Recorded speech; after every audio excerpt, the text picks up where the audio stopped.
13 de noviembre del 2016, entrevista con Julio Santoyo Guerrero. Estimado Julio, ¿nos puedes compartir tus recuerdos, tu balance del momento en que te incorporaste a la lucha de todo lo que hoy podemos reconocer que es el proceso de los 25 años del PRD, por supuesto con sus antecedentes? Sí, Mario, nos incorporaríamos a lo que fue el gran movimiento del Frente Democrático Nacional.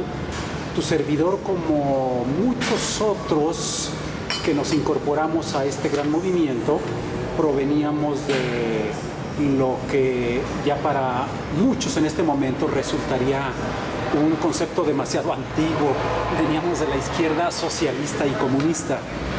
En particular, veníamos de la experiencia de lo que había venido siendo en los años 70 la izquierda radical, desde la época de la Liga 23 de Septiembre, Corriente Socialista, Partido Mexicano Socialista posteriormente, y para los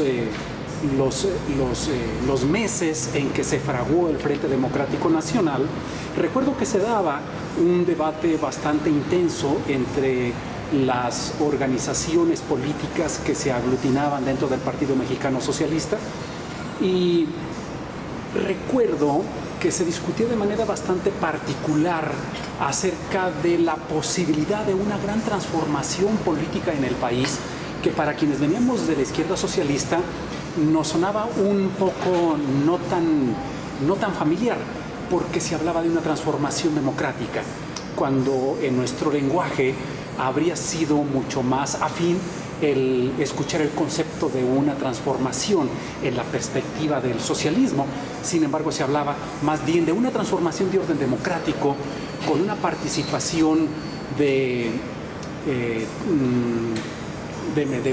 todo un movimiento, incluso de orden nacionalista, que se segregaba del Partido Revolucionario Institucional, de fuerzas democrático-nacionalistas como las que representaba en su oportunidad Eberto Castillo, y de un arcoíris de movimientos que en ese momento estaban presentes y que estaban haciendo convergencia en torno a un momento de inconformidad que en ese momento era profundamente coyuntural. La coyuntura era bastante rica, se sentía, aunque no lo podíamos tal vez palpar con la movilización social, pero se sentía en el ambiente que estaba generándose una cierta transformación.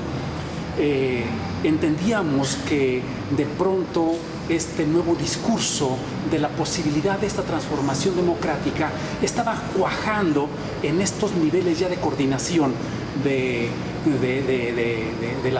las fuerzas políticas, que al final de cuentas dieron como resultado lo que posteriormente sería el Frente Democrático Nacional, en donde veríamos al Partido del Frente Cardenista de Reconstrucción Nacional, en donde veríamos a la corriente democrática que venía del priismo, en donde veríamos a quienes habíamos confluido en el Partido Mexicano Socialista y un sinnúmero de organizaciones. Oye, Julio, quizá detenernos un poquito, me gustaría recoger tus remembranzas, porque un punto común denominador eran los esfuerzos de convergencias. Ya venía el PSUN de un esfuerzo de convergencia de comunistas, luego al interior de distintas fuerzas el proyecto del PMS, que tuvo en Michoacán unas determinadas características. ¿Cómo recuerdas ese proceso de convergencia del PMS, que fue un tanto coyuntural y que sabemos lo que devino después de la declinación de Berto y la formación del nuevo partido con el registro del PMS? Fíjate que me regreso un poquitito a 1982. ¿Por qué razón? En 1982 recuerdo que varias organizaciones de procedencia comunista habíamos finalmente logrado una alianza con quienes provenían del Partido Comunista Mexicano y habíamos logrado una gran alianza de orden electoral.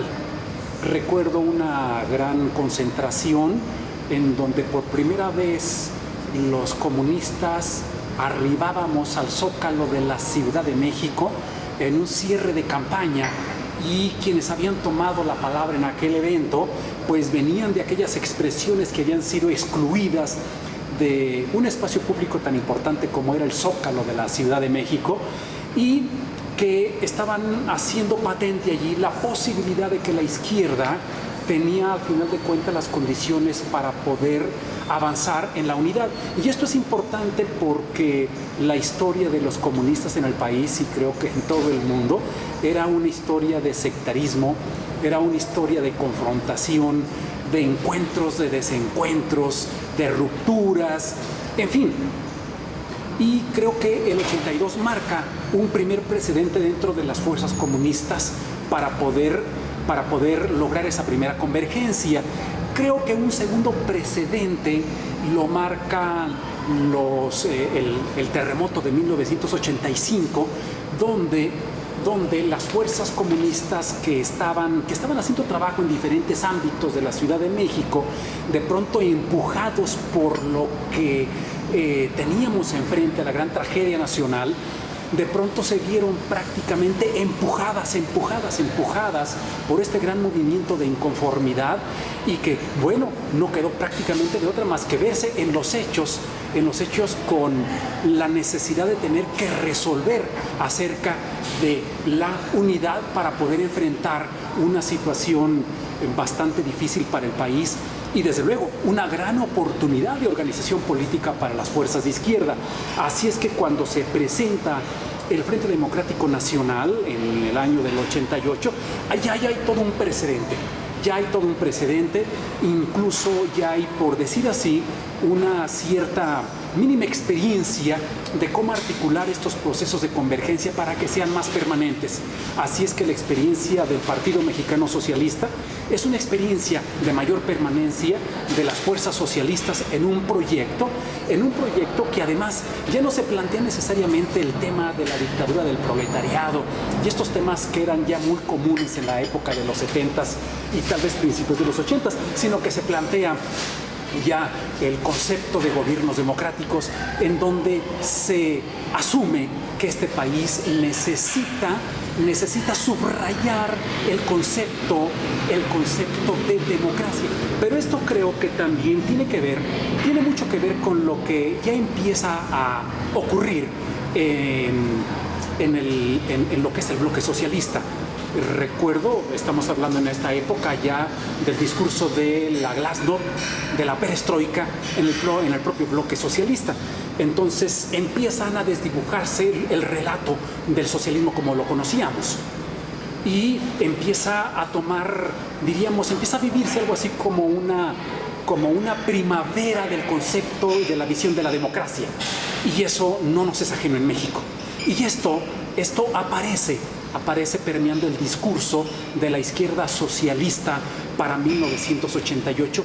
Yo diría que todos estos elementos animan para que esta izquierda socialista mexicana decida participar con entusiasmo en esta gran alianza que se denominó Frente Democrático Nacional, y que incluso animan la decisión del propio Heberto Castillo en su generosidad de dejar su candidatura para tener una candidatura única con el ingeniero Cuauhtémoc Cárdenas Solórzano.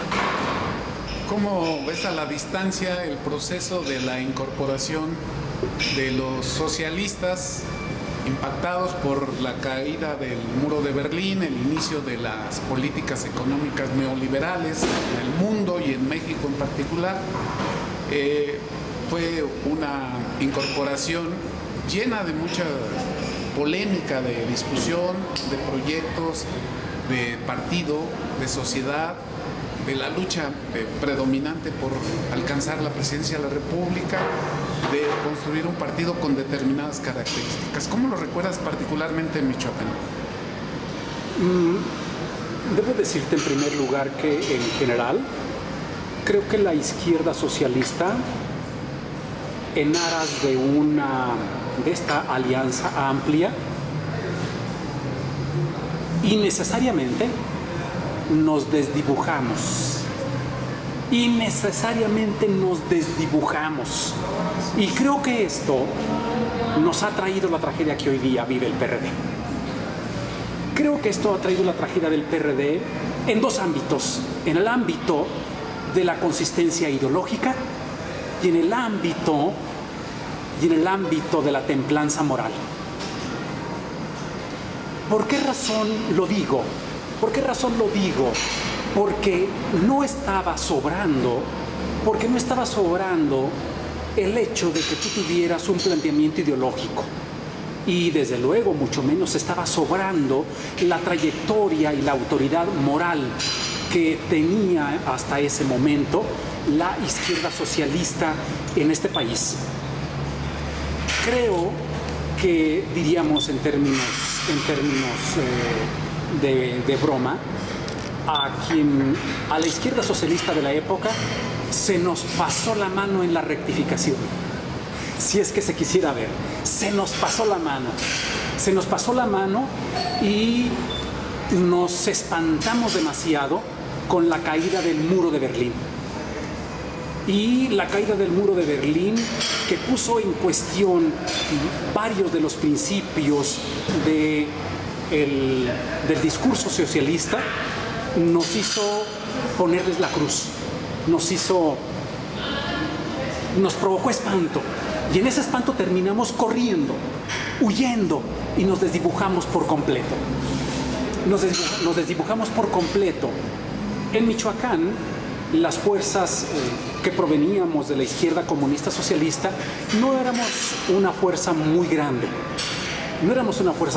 De hecho, y esto hay que verlo con bastante claridad, en Michoacán la fuerza más importante que dio fuerza al Frente Democrático Nacional era lo que provenía de la corriente democrática del PRI. Luego entonces la mayoría provenía de la experiencia priista, de tal manera que las expresiones socialistas eran algo así como una pequeña manchita dentro de un cuadro gigantesco, ¿no? Y diríamos que en este contexto las fuerzas de izquierda fueron prácticamente consumidas. En Michoacán, como en ningún otro lugar de la República Mexicana, prácticamente se consumieron. Hubo esfuerzos para poder mantener la línea de flotación.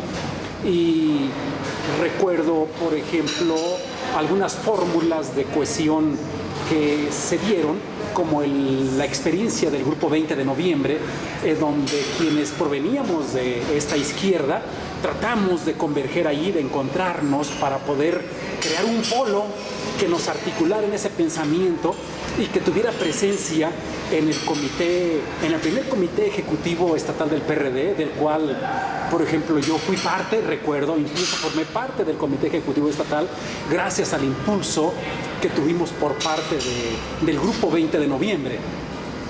Pero diría, como dice la canción de José Alfredo Jiménez, no nos alcanzó la fuerza. No sentamos precedente. La dinámica política, la cultura política dominante fue tal que prácticamente los caballos nos llevaron entre las patas. En otros lugares de la República, seguramente la izquierda socialista tuvo o la oportunidad de poderse mantener más a flote, pero también sin la posibilidad de tener una vinculación amplia como en Michoacán se tenía con un gran movimiento de masas. Recordemos el esfuerzo que se hizo en esta construcción de ideas, de línea ideológica política, Julio. El esfuerzo en Morelia particularmente por estructurar, por darle visión programática, línea política, darle estructura al partido, el proceso tan polémico del primer congreso del PRD en Morelia, en donde hubo incluso un punto de choque muy fuerte. Tú jugaste un papel ahí importante, los registros y todo, y las visiones que han aparecido. Sería bueno que dieras tu punto de vista a más de 25 años. Este mismo esfuerzo del Grupo 20 de noviembre se configuró posteriormente en lo que, gracias a la idea de un gran propagandista nuestro, se convirtió en la formulación de la planilla negra.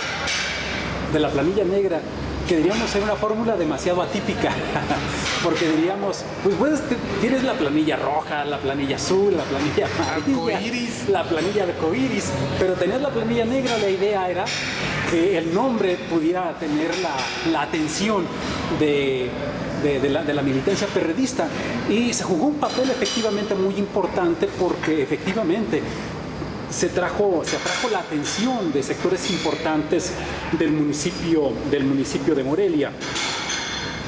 Y se dio la lucha, se hizo un trabajo extraordinario, pues prácticamente, incluso en aquellos momentos, el propio terrorismo no teníamos los recursos, y la acción política se realizaba con los recursos que salían de los bolsillos de cada uno de nosotros. Y si en general el Partido de la Revolución Democrática en Michoacán era pobre, los bolsillos de la planilla negra eran absolutamente pobres. Así es que tenía que salir de nuestros escasos salarios para poder hacer alguna propaganda, para poder hacer la visita a las diferentes tenencias. Y sin embargo, a la hora de la asamblea municipal, caramba, bueno, pues tuvimos una importante participación y logramos atraer la atención de un sector muy importante de la militancia. Yo creo que si en algún momento el PRD tuvo una fuerza política en el municipio, fue en aquel momento.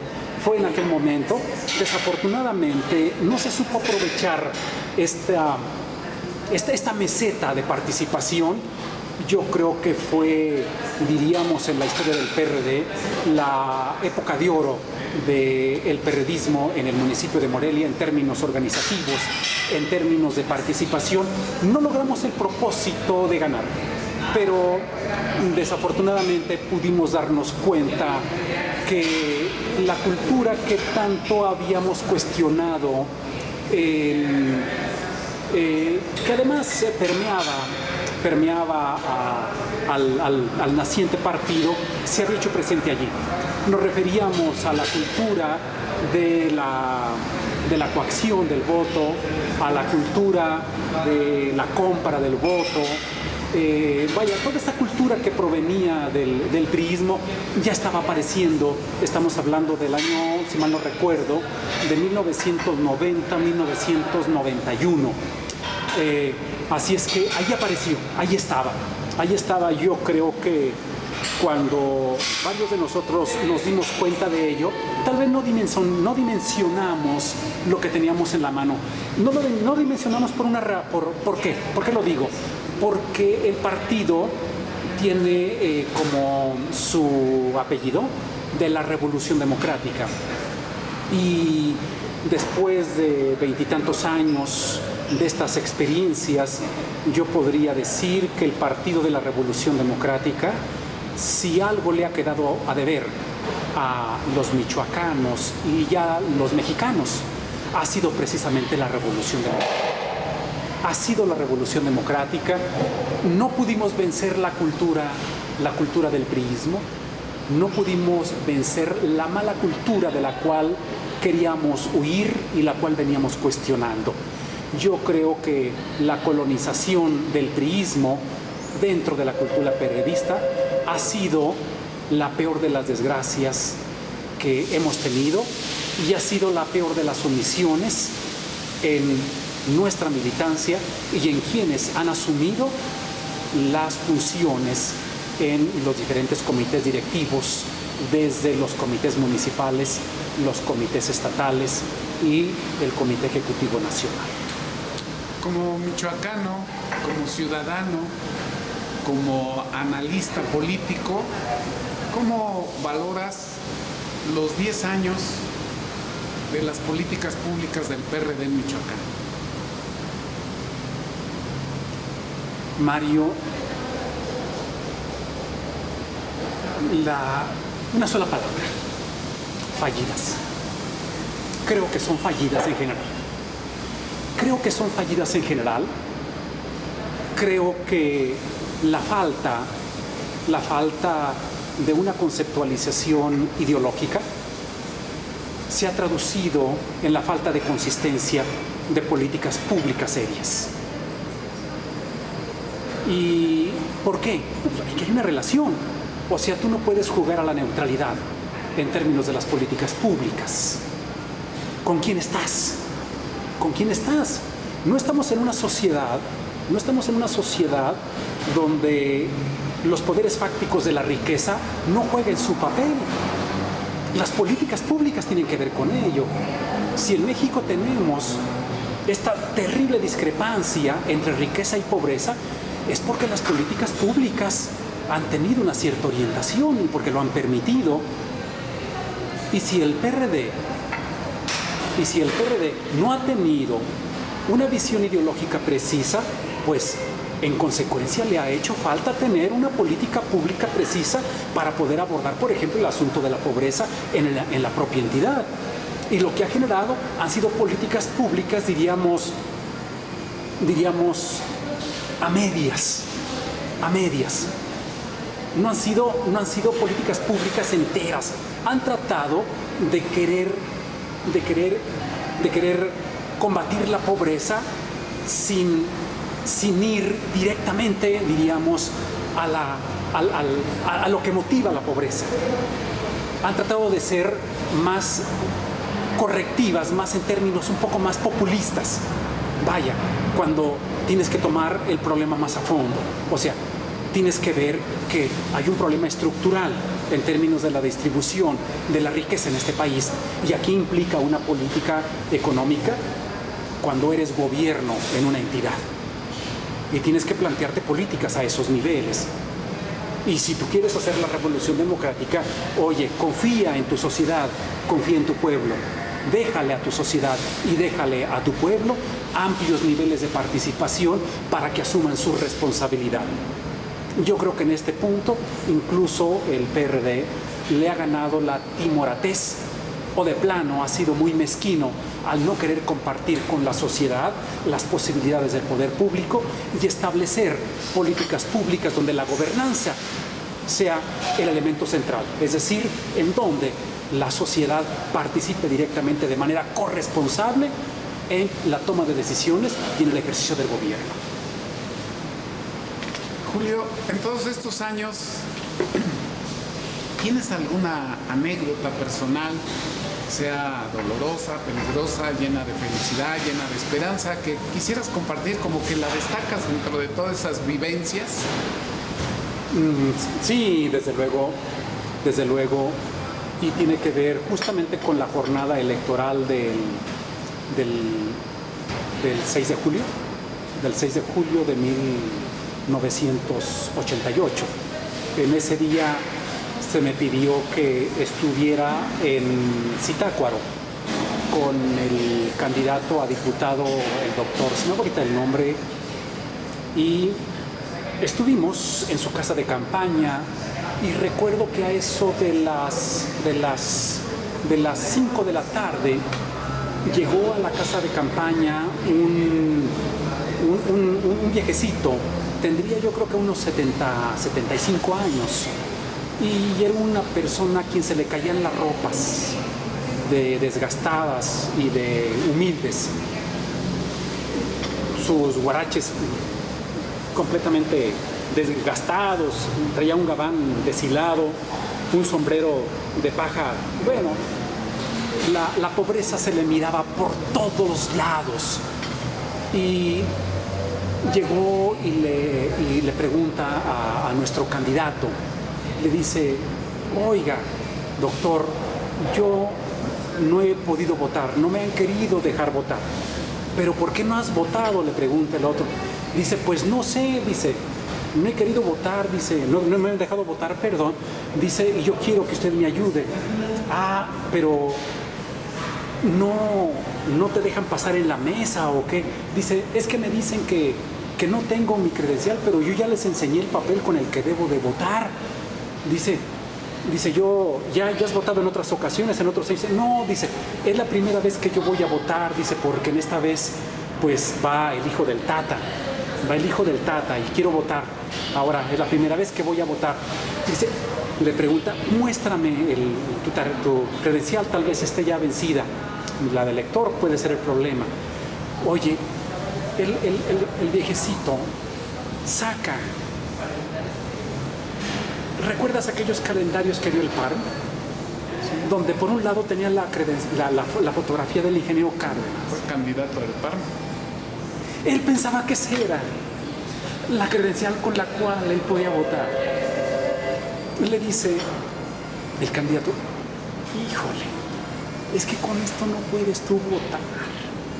Cuando le dijo eso, la expresión del hombre se quedó petrificada. Los ojillos, que los tenía sumidos, se le pusieron llorosos y rojos. Cuando yo vi ese fenómeno de euforia, de participación, antes de que supiéramos el resultado de las urnas al día siguiente, yo en ese momento dije, creo que está ocurriendo un fenómeno importante en este país. Creo que México, en esta elección, tiene la oportunidad de cambiar. Porque si personas como este viejecito, con tanta determinación, con tanta entrega, viene a votar, híjole, yo creo que las cosas están dadas para el cambio. Efectivamente, al día siguiente yo recuerdo, me estaba duchando y tenía el radio prendido, estaban dando las noticias y escuchaba la primera información. En Michoacán, de los 13 distritos electorales, eran, recuerdo, 13, 12 eran para el Frente Democrático Nacional. Como izquierda socialista, creo que nunca habíamos ganado una. Te confieso, Mario, yo lloré. Yo creo que muchos nos ocurrió, yo lloré de la emoción. Pero mira, desafortunadamente creo que aquello que ocurrió en aquellas jornadas, teníamos en las manos un gran haber, una gran fortuna. Creo que la hemos dilapidado, Creo que la hemos dilapidado. Creo que todos en ello tenemos alguna responsabilidad. Algunos mucha, otros poca. Pero la hemos dilapidado, desafortunadamente, para México. ¿Cómo definirías la personalidad como compañero, como ser humano, alguien que ya no está con nosotros y que fue un destacado miembro del Grupo 20 de Noviembre, Fabricio Gómez Sousa?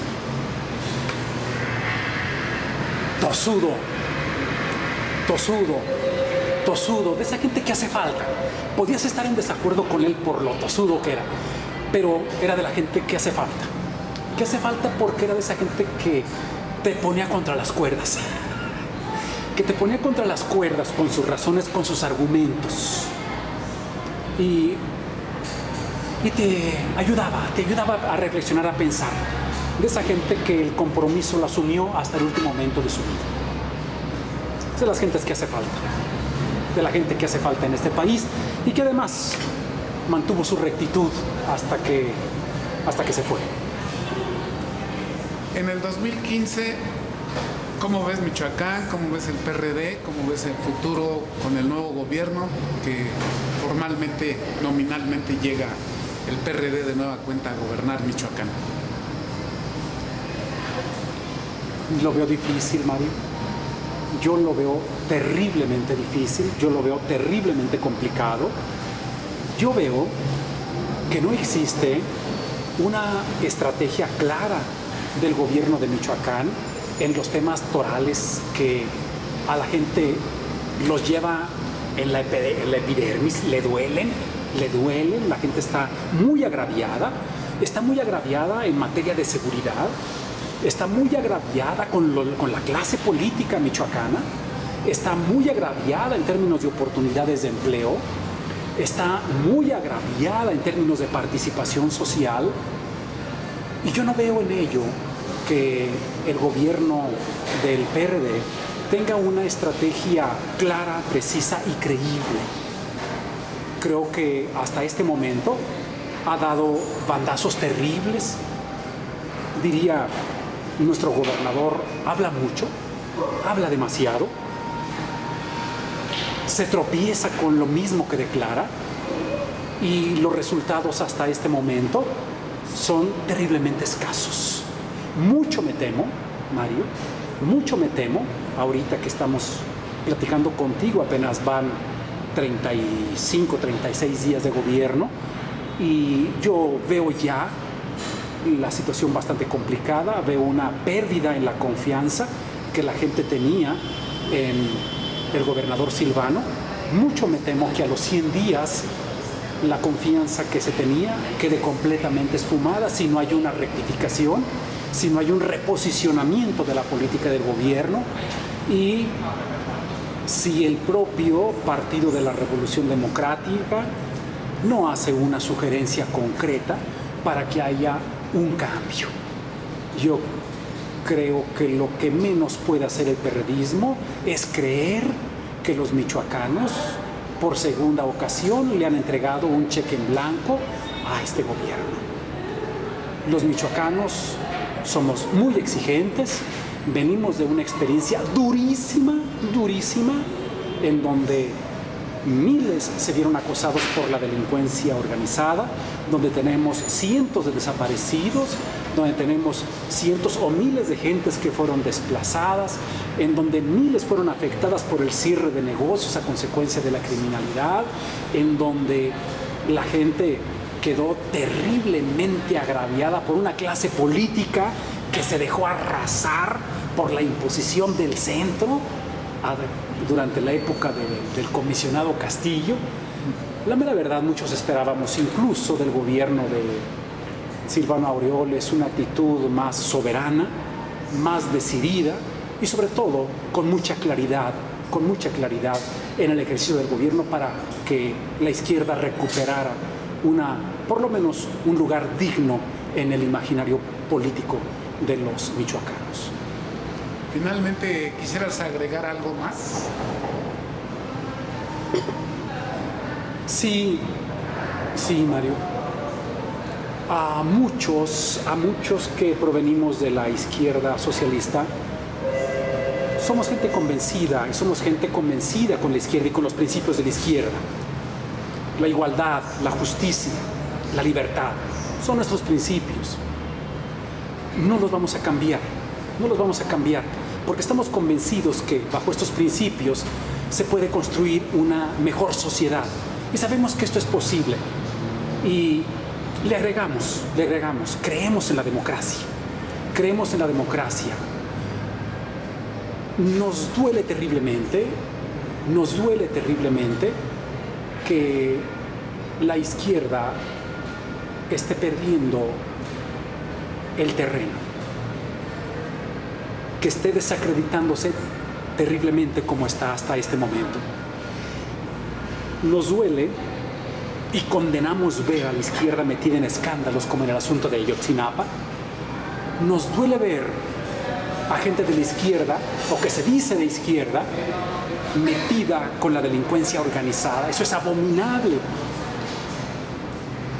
Nadie que se diga de izquierda podría tolerar un día a nadie que estuviera metido con la corrupción y con la delincuencia en sus filas. Debería de ser expulsado y debería de levantársele causa para meterlo a la cárcel inmediatamente.